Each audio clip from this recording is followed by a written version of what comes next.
Bienvenidos a la sección Contraste de Observatorio. Estamos en el Consulado General de México en Los Ángeles, California, con el cónsul David Figueroa. Cónsul, muchísimas gracias por recibir a TV UNAM aquí en sus oficinas. Al contrario, bienvenidos a su casa, a esta la representación de México aquí en Los Ángeles, en esta vibrante ciudad.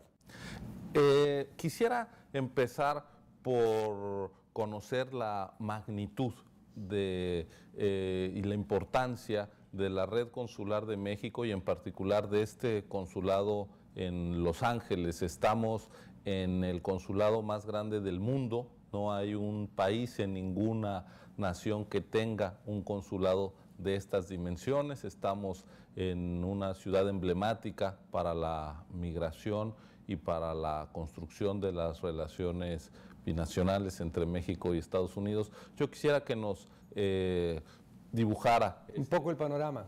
Muy bien, Ciro. Bueno, en primer lugar comentarte que la red consular mexicana en Estados Unidos existimos 50 consulados, es decir, esta red consular difícilmente otro país puede tener una cantidad de consulados en un solo país como México lo tiene aquí en Estados Unidos. Y esto evidentemente obedece al gran número de población de mexicanos que habitan en la Unión Americana, cerca de 11.7 millones de mexicanos nacidos en México que viven aquí en Estados Unidos. Entonces esto implica tener una red consular de 50 consulados a lo largo y ancho de la Unión Americana. Ahora, ¿qué representa el Consulado de México en Los Ángeles? Bueno, decirte que en esta zona Los Ángeles es la ciudad que más mexicanos tiene, digamos, nacidos en México. En este sentido, pues existen cerca de 1.7 millones de mexicanos nacidos en México, aquí nada más en el Consulado de Los Ángeles, pero si hablamos, en la zona de Los Ángeles, perdón, pero si hablamos de los mexicanos de primera, segunda y tercera generación, esto se incrementa a 6.8 millones de mexicoamericanos, lo que estaría dando una cantidad que aproxima a que sería el segundo lugar o la segunda ciudad donde más mexicanos habitan y que curiosamente no está en México, sino está en Estados Unidos. Es por eso que esta representación pues es la representación más grande que el Servicio Exterior Mexicano tiene como red consular en el mundo. El tipo de servicios, de trámites que hacen son, digamos, unos números muy impresionantes, la atención que dan a la comunidad. Sí, el volumen de comunidad, pues bueno, es muy grande, como lo acabamos de mencionar, y eso hace pues que los servicios consulares que se prestan aquí en esta representación, pues estén por el orden de los 620,000 servicios que ejercemos durante un año. Es decir, es un volumen increíble de documentos. Esos documentos significan desde pasaportes, matrículas, protección consular, el tema de las comunidades mexicanas, es decir, es una amplia gama de servicios que se ofrecen. Y en este sentido yo quisiera, Ciro, si me permites, ampliar un poco el tema de los servicios consulares, porque normalmente la gente dice, bueno, ¿qué hace un consulado? ¿Qué es un consulado? Claro. Y a veces en nuestra mente inmediatamente viene o sobresale el tema de matrículas y pasaportes. Ciertamente, el tema de documentación es importante, pero los consulados no nada más brindamos el servicio de documentación. Aquí en el consulado está el área de documentación donde tenemos también el registro de doble nacionalidad, por ejemplo, que es muy importante. Los niños, relativamente reciente, a partir de 20 de marzo del 98, la ley de nacionalidad mexicana cambió y en este sentido hoy todos aquellos niños de padres mexicanos que nacieron en el exterior, y aquí en este caso Estados Unidos, tienen el derecho a ser registrados como mexicanos, es decir, tener la doble nacionalidad, que eso, si me lo permite, Ciro, es realmente muy importante porque esos son los ciudadanos, digamos, que es una forma de empoderar a estos nuevos ciudadanos, porque para ellos no habrá barrera, no habrá muro, no habrá frontera. Es una forma silenciosa de borrar la frontera y hacer un solo país entre México y Estados Unidos.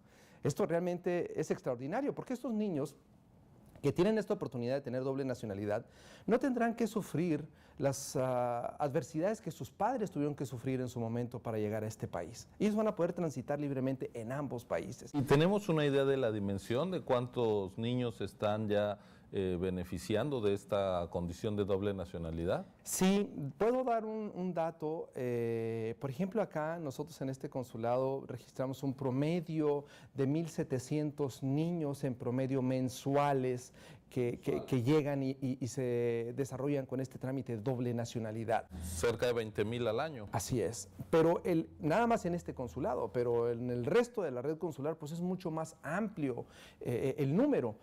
Y esto realmente a mí me parece estratégico, porque es estratégico para ambos países, honestamente, porque en un estado económico como la Unión Europea, pues bueno, no hay barreras, no hay fronteras. Puedes estar en todos los países que pertenecen a este bloque económico. Bueno, pues aquí básicamente eso es lo que está sucediendo con estos jóvenes. Es realmente de futuro, es realmente estratégico, digamos. Bueno, el tema de registro de doble nacionalidad. El tema de visas para extranjeros, por supuesto, también se emite acá. El tema de protección, que es un área muy importante, Ciro.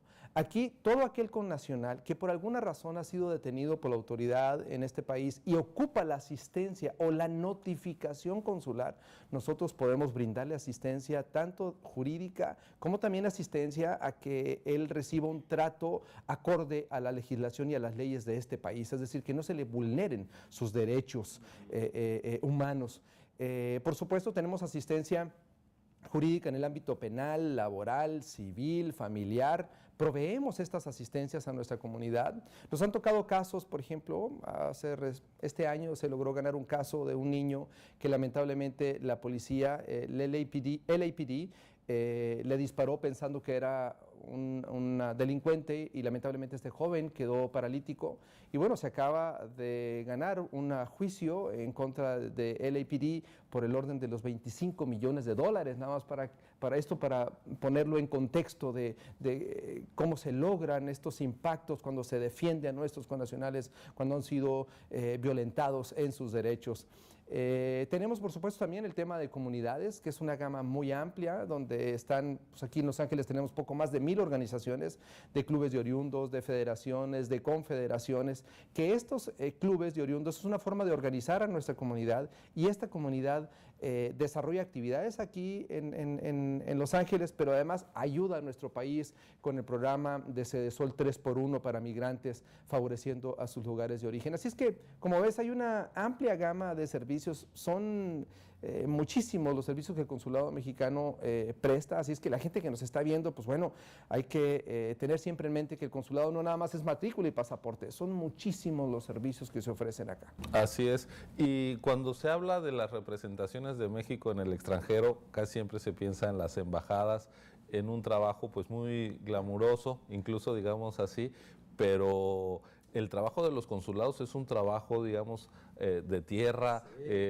a ras de suelo, trabajando con nacionales, con mexicanos, a veces en condiciones de ilegalidad en términos de su estancia aquí, que implica, pues eso, una tarea de servicio quizá muy silenciosa, pero muy importante para la realidad de las comunidades de mexicanos en Estados Unidos. Sí, sin duda. El trabajo consular es un trabajo de a pie, como bien lo refieres. No es un trabajo de glamour, ni mucho menos. Es un trabajo que tenemos que atender a la comunidad, pero además tener una buena relación con las autoridades, de tal suerte que la buena relación que tengas con las autoridades impacte en el diario vivir de nuestra comunidad. Cito un ejemplo, con la autoridad local hemos establecido una extraordinaria relación. Bueno, el alcalde es de origen, mexicano, Antonio Villarraigosa, pero con la policía de Los Ángeles hemos logrado tener una relación extraordinaria que ha logrado esto impactar en medidas que son benéficas para nuestra comunidad. Por ejemplo, el caso de la Orden Especial 40, que tu tema de tu estatus migratorio no tiene absolutamente nada que ver, nunca se te va a cuestionar cuál es tu estatus migratorio. Otra iniciativa que antes existía, si no tenías licencia para conducir, tu vehículo era decomisado y tardaba 30 días en un lugar, y eso hacía que el costo se incrementara demasiado. Después no podías tú sacar tu vehículo porque pues valía más la multa que el mismo valor del vehículo per se. Hoy en día logramos con estas relaciones que ya no se decomisen estos vehículos, sino simplemente se le otorgue la oportunidad a quien va conduciendo sin licencia a que llame a un familiar o a una persona que sí tiene licencia y se lleve el vehículo. Y eso verdaderamente pues hace pues un ambiente mucho más familiar, mucho, digamos, más agradable o más tolerable para nuestra comunidad, que no tiene una licencia, no porque no quiera tenerla, sino porque la legislación no le permite poder tener una licencia cuando no están documentados en este país. Yo quisiera aprovechar su conocimiento cercano de las comunidades, y lo digo así en plural, de mexicanos en Estados Unidos, porque a veces hacemos tabla rasa y decimos los mexicanos como si fuera un bloque homogéneo. Me gustaría conocer su opinión, su punto de vista sobre la diversidad, la riqueza que hay también en los mexicanos, las diferencias en los mexicanos que radican aquí. Pero permítame hacer una pausa y regresamos para que tenga tiempo suficiente para su respuesta. Continúe con nosotros, estamos, ya lo ve, desde Los Ángeles, California, conversando con el cónsul general de México en esta ciudad, el cónsul David Figueroa. Regresamos en unos segundos.